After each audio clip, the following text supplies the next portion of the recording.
Morning friends, welcome to my YouTube channel a mother. आप सभी को मेरा यूट्यूब चैनल में बहुत बहुत स्वागत है। तो आज का मेरा टॉपिक बहुत कॉमन है कि बच्चे रोते क्यों हैं।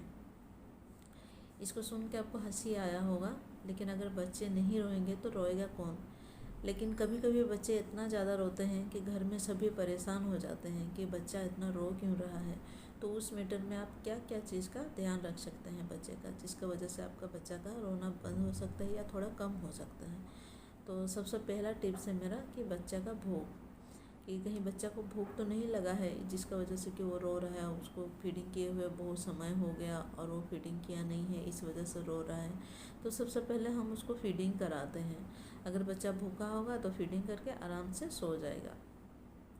लेकिन अगर भूखा नहीं होगा फिर भी वो रो रहा है तो कुछ अलग कारण हो सकता है। तो सेकंड टिप्स है मेरा, आप उसका डायपर देख सकते हो। जैसे कि अगर बच्चा डायपर में है तो बहुत बार सुसु कर किया होगा, या तो एक बार सुसु करके भी उसको गीला गीला लगा होगा, तो इस वजह से वो रो रहा होगा। कि पोटी किया होगा, इस वजह से भी वो रो रहा होगा, क्योंकि डायपर एक बार गीला हो जाता है। या तो अगर डायपर नहीं भी पहना है, कपड़ा पहना है, तो गीला हो जाने से भी बच्चा रोने लगते हैं।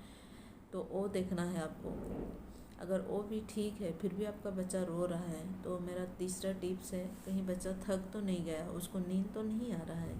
क्योंकि बच्चे थोड़ा देर सोते हैं फिर उठ के खेलने लगते हैं, फिर कुछ देर खेलने के बाद में, क्योंकि वो तो छोटे बच्चे हैं, उनको जल्दी थकान और नींद लगने लगता है, तो उसको नींद आ रहा होगा, इस वजह से भी वो रो रहा होगा। तो नींद आ रहा है कि नहीं आपको कैसे पता चलेगा। तो जब बच्चा को नींद आता है तो वो उसका आँख को मरोड़ने लगेगा, या तो सर को खुजलाने लगता है। बहुत सारे ऐसे छोटे छोटे सिम्टम्स है। या तो फिर बच्चा का आँख को भी देख के आप समझ सकते हो कि बच्चा को नींद लगा हो सकता है। तो आप उसको सुला देने से वो आराम से सो जाएगा। अगर फिर भी आपका बच्चा थोड़ा सा सो के फिर रोने लगे तो आप क्या देख सकते हो। तो मेरा फोर्थ टिप्स है बच्चा का ढकार। जैसे कि हम सभी जानते हैं कि फीडिंग कराने के बाद में बच्चा को ढकार दिलाना होता है कंधा में रख के।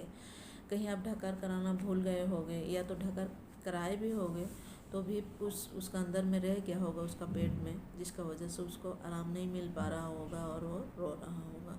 वो भी हो सकता है। जैसे ज़्यादातर बच्चे अगर कुछ प्रॉब्लम ना हो फिर भी रोते हैं तो हम लोग सोचते हैं कि बच्चा का पेट दर्द हो रहा होगा, तो वो चीज़ आपको देखना है। अगर फिर भी आपका बच्चा रो रहा है तो शायद बच्चा का कुछ अलग ही प्रॉब्लम है। जैसे कि उसका तबीयत खराब हो सकता है, उसका सर्दी हो सकता है, उसका नाक बंद हो सकता है, या तो फिर उसको बुखार हो सकता है। उस मैटर में आपको चिंता करने की ज़रूरत है। अगर हो सके तो आप उसको डॉक्टर के पास लेके जा सकते हैं उस टाइम में। तो इसी प्रकार आप 4-5 चीज़ें बच्चों का देख लोगे तो आपका बच्चा कम से कम रोएगा और आपको भी परेशानी उतना नहीं होगा। तो इसी प्रकार आपका बच्चे का ख्याल रखिए और अपना ख्याल रखिए और मेरे वीडियो देखते रहिए। और अगर आपको मेरे वीडियो से कुछ भी बेनिफिट हो रहा हो तो मेरे चैनल को सब्सक्राइब कीजिए, लाइक कीजिए, शेयर कीजिए और कमेंट कीजिए। Thank you.